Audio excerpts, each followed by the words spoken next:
Il est 13h, c'est l'heure de s'informer. Au sommaire de cette édition, balai diplomatique à la primature. Le chef du gouvernement continue les rencontres pour une sortie de crise au Mali. Il a reçu l'ambassadeur de la Grande-Bretagne, celui du Maroc et le représentant résident de la CEDEAO dans notre pays. Ils ont parlé de sécurité, la situation des droits de l'homme et j'en passe. En fin d'édition, nous parlerons de la visite pédagogique des élèves du lycée Planète Enfant à l'ERTM. Venus nombrer ces élèves de la série Lettres qui ont visité à tour de rôle les différents studios de l'ERTM voulaient également s'imprégner du fonctionnement de la maison de la télé de Bozola. Des détails qui seront donnés par Aliou Abdoulaye Touri. Bonjour à tous, merci d'avoir fait le bon choix de nous suivre. Balai diplomatique à la primature, le chef du gouvernement multiplie les rencontres pour une sortie de crise au Mali. Dr Choguel Kokala Maïga a successivement reçu en audience 3 diplomates accrédités au Mali. Il s'agit de l'ambassadeur de la Grande-Bretagne, celui du Maroc et le représentant résident de la CEDEAO dans notre pays. Au menu des échanges, les sujets brûlants de l'heure comme la bonne gouvernance, la sécurité, la situation des droits de l'homme et bien d'autres. Le compte-rendu de ces audiences avec Fousséni Tunkara. Barry Luen, l'ambassadeur de la Grande-Bretagne au Mali, il a été le premier à être reçu par le chef de gouvernement. Les questions des droits de l'homme et des réformes politiques ont dominé les échanges entre les deux personnalités. Nous continuons à soutenir le peuple malien. On a discuté l'importance du respect des droits de l'homme. On a discuté l'importance de respecter les valeurs maliennes, les valeurs protégées. Et aussi, on a discuté le souhait des Maliens pour la réforme politique, un nouvel chemin politique. Et selon notre expérience, nous comprenons cet souhait. À la suite du diplomate britannique, c'est le nouvel ambassadeur du Maroc au Mali qui a été entendu par Dr Choguel Kokala Maïga. Les diplomates marocains placent cette première rencontre avec le chef du gouvernement dans le cadre d'une visite de courtoisie. Il s'est dit prêt à œuvrer pour le renforcement des liens séculaires entre nos deux pays. C'était ma première rencontre avec M. le Premier ministre, chef du gouvernement. C'est l'occasion justement de réitérer donc, les relations, rappeler les relations exemplaires, extraordinaires, spécifiques qui ont lié nos deux pays, le Royaume du Maroc et la République du Mali. Et puis, bien sûr, parler des moyens de mieux les renforcer pour le bien-être de nos deux populations, de nos deux pays. Mario Gomez Fernandez, représentant résident de la CEDEAO au Mali, est la dernière personnalité à être reçue. Une première entrevue directe entre le chef du gouvernement et le représentant de l'organisation sous-régionale. J'ai manifesté mon totale disposition pour donner ma contribution positive, pour aider si nécessaire. Pour, comme j'avais dit, si je suis demandé pour donner un conseil, je suis disponible. Et je suis déjà, il y a un mois chez vous, j'ai commencé à connaître. Donc je pense que nous sommes dans bon chemin et que brièvement nous pouvons trouver la solution que le peuple malien mérite, que Mali mérite, que notre communauté aussi mérite et réclame. À ces diplomates accrédités au Mali, le chef du gouvernement a réitéré sa disponibilité et celle du gouvernement à maintenir ce élan d'échange dans le but d'étayer davantage l'aspiration du peuple malien. Le médiateur de la République, dans le cadre d'une communication de proximité, a ouvert ses portes au grand public à Bamako et dans d'autres délégations régionales. Les délégations régionales de Gao et Kaye ne sont donc pas restées en marge de cette journée porte ouverte. Elles ont ouvert les portes aux élèves, à la société civile et au cadre de l'administration. Le but est d'échanger sur le rôle et les missions du médiateur de la République. Nos reporters Sambari Aïdara et Benoro Fofana nous en disent plus. Il s'agit à travers cette journée portes ouvertes d'échanger sur le rôle et les missions du médiateur de la République. Le médiateur de la République, dès sa nomination, a entamé la réalisation d'un plan stratégique de communication pour venir à bout des difficultés de communication et de visibilité vis-à-vis des citoyens en général et des usagers de l'administration en particulier. Donc dans le cadre de la mise en œuvre de ce plan stratégique de communication que se tient la présente journée ici à Gao. Cette journée portes ouvertes a été mise à profit par les initiateurs pour sensibiliser davantage les citoyens sur le rôle prépondérant de la structure en dehors du cadre de l'espace d'interpellation démocratique EID. Ce qu'on a compris, les citoyens ne voient que le médiateur qu'en termes d'organisation de l'EID, alors que sa mission principale, c'est le traitement des réclamations. Les participants se disent satisfaits des échanges de cette journée portes ouvertes. Nous avons appris quelles relations il y a entre le citoyen et l'État d'une part, dans le cadre des revendications des droits. Nous avons compris que ce n'est pas un parti judiciaire, mais c'est un parti qui peut aider les citoyens à retrouver leurs droits auprès d'un employeur ou auprès de l'État. Rappelons que le médiateur de la République est créé en 1997 pour régler les litiges entre les citoyens et les administrations ou services publics. Cette journée porte ouverte, initiée par la délégation territoriale du médiateur de la République à Kaya, a servi de cadre d'échange afin d'édifier les visiteurs à travers des exposés sur les missions du médiateur de la République. Il y a 56,9% vraiment qui ignorent totalement l'existence du médiateur de la République. Dans le cadre de la réforme au niveau des services du médiateur de la République, chaque délégation territoriale est compétente quand même pour traiter les affaires locales au niveau de sa région. Une affaire qui met en cause une administration locale n'est plus envoyée à Bamako comme on le faisait auparavant. Je suis très satisfaite. Aujourd'hui, nous avons été édifiés par rapport aux missions du médiateur régional à Kaya. Le chef de l'exécutif régional a mis à profit cette journée porte ouverte pour inviter la population à saisir d'abord le médiateur de la République avant de se tourner vers la justice. Le médiateur, c'est un reflet de notre société. Donc il est à encourager que les gens viennent au niveau des médiateurs. Et c'est beaucoup plus compréhensible que d'aller toujours devant les tribunaux. J'invite les gens à passer par le médiateur, en tout cas pour les problèmes concernant l'administration. Notons que la délégation du médiateur de la République à Kaya a reçu cette année 23 dossiers. Et après traitement, 80% des plaignants sont satisfaits à la date d'aujourd'hui. Nous restons dans le même registre. Dans la cité des 333 saints et à Ségou, les portes étaient ouvertes également pour mieux expliquer les missions du médiateur de la République, le mode de saisie et les activités déjà menées. Les légitimités traditionnelles et quelques organisations des droits de l'homme ont pris part aux rencontres.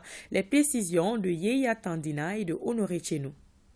L'une des ambitions de l'ONG Action contre la faim est la prise en compte de la malnutrition dans les plans de développement économique, social et culturel PDSEC des communes de la région de Gao. L'ONG, à travers son projet Prégata, a initié une campagne de communication sur la participation citoyenne au processus de révision inclusif du PDSEC. Et voilà tout ce qui justifie l'organisation de cet atelier de renforcement des capacités des médias. Si nous avons à notre portée le quatrième pouvoir est un outil fondamental de notre développement, si nos communautés sont informées, si nos communautés sont impliqués, nous ne pouvons qu'apprécier. Cette session de formation des hommes des médias vient à point nommé. Elle permettra à coup sûr de contribuer à l'amélioration de la sécurité alimentaire à travers des messages de sensibilisation des représentants de l'État et leaders communautaires lors de l'élaboration des PDSEC. Au sortir de ces 2 jours, la presse que vous êtes va être en tout cas informés, formés, pour que, en tout cas, les jours à venir soient meilleurs par rapport à l'appropriation du processus d'élaboration des PDSEC par l'ensemble de nos concitoyens. Les maires de communes de Soni Albert, Tessit, Intélit, présents à la cérémonie, se sont engagés à travailler avec les radios locales pour mieux informer et sensibiliser sur l'importance de la prise en compte de la malnutrition dans les PDSEC. Quant au directeur de l'agence de développement régional ADR, Habiboulaye Sidibé, il a réitéré la disponibilité de sa structure à accompagner les collectivités. Plusieurs directeurs des radios locales et autres acteurs communautaires ont pris part à cette rencontre de 2 jours. Notons que le thème est « Les médias locaux s'impliquent pour une meilleure prise en compte de la malnutrition dans les PDSEC ». Voilà toutes nos excuses pour cette erreur d'aiguillage.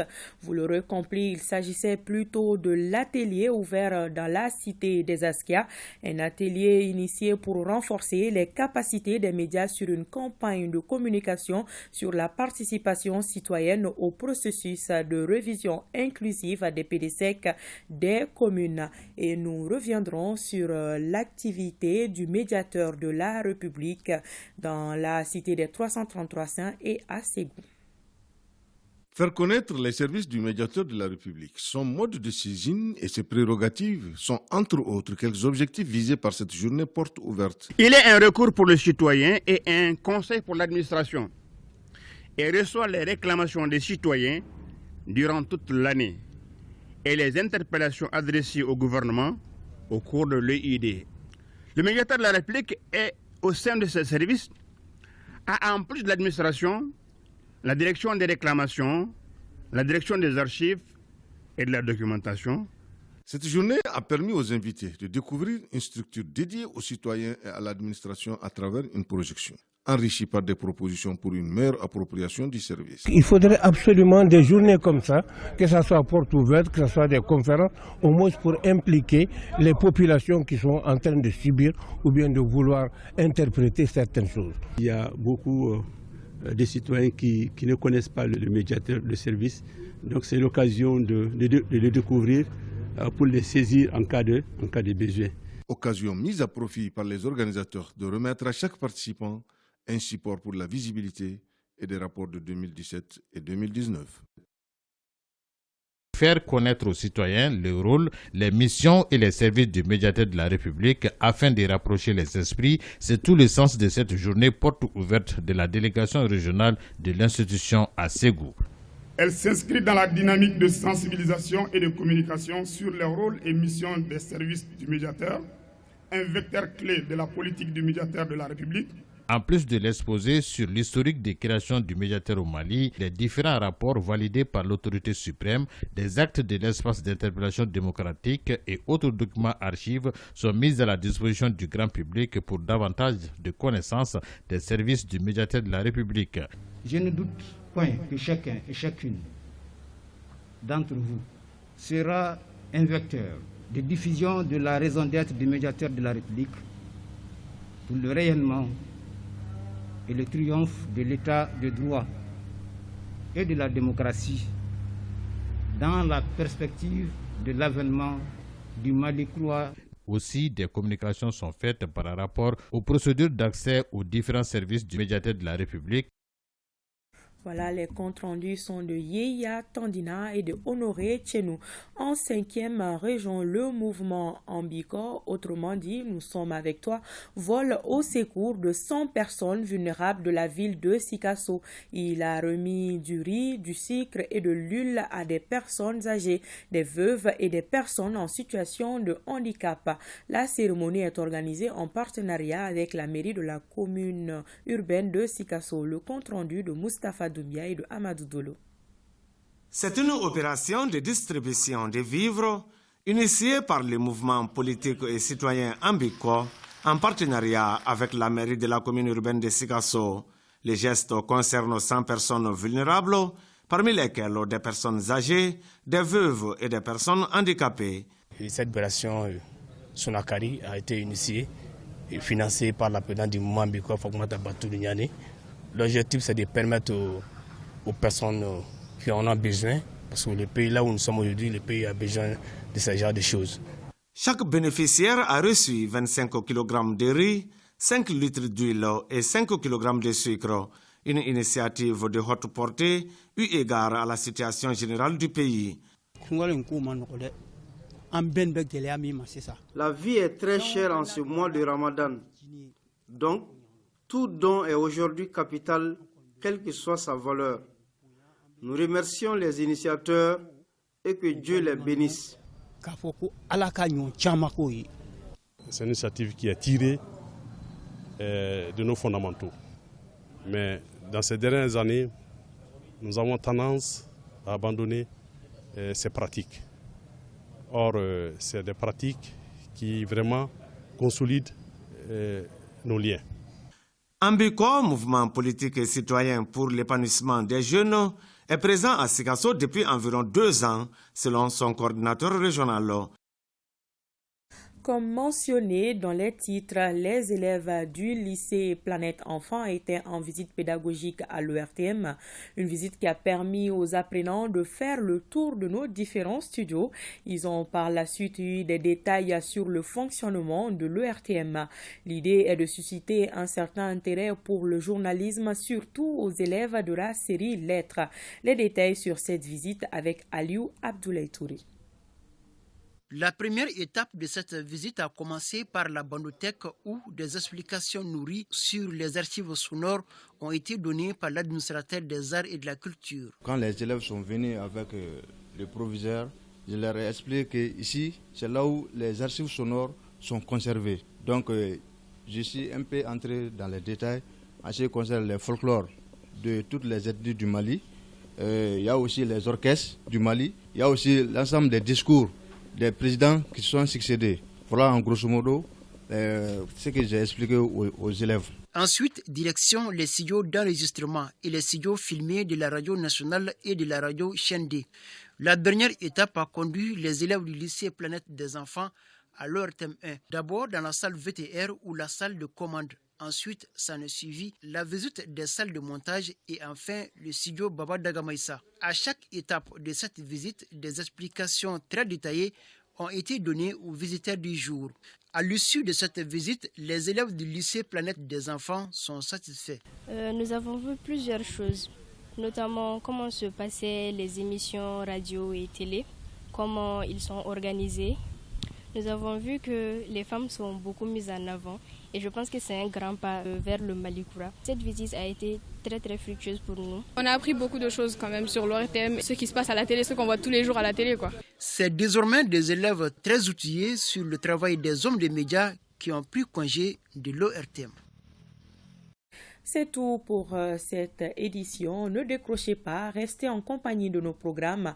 Le RTM vous propose aujourd'hui un entretien avec le ministre de la Justice, Garde des Sceaux, à 15h30 sur la lutte contre la corruption au Mali. À demain, plaise à Dieu.